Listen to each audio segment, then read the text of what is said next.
So do you think Zelensky actually probably faces more assassination attempts than the ones we're told about, like this attack in Mykolaiv? Oh, absolutely. I mean, even in the early nights of the invasion in Kiev, there were Russian either saboteurs or sympathetic that were in Kiev. This is all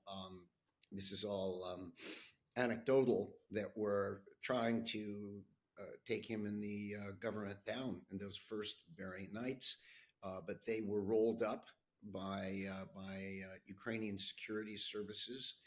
And yes, I think everywhere, the Russians monitor him. The Ukrainians have got to monitor their communication security and their use of phones. They're very savvy, but the Russians, if they could, I mean, I remember, good God, almost 20 years ago, the Russians were able to take out the primary Chechen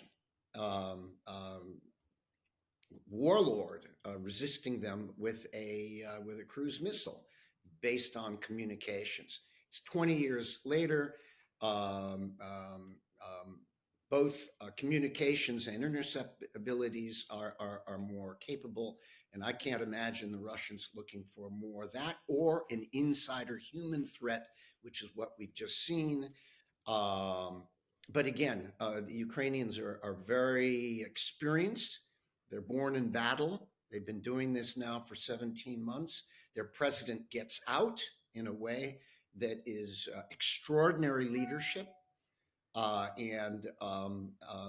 But yes, and I believe the Ukrainian security services are absolutely mindful, both from the electronic and missile threats, if you will, and then the low level and more perfidious, if you will, human threat, which in a big society like that, interwoven with the Russians, always exists.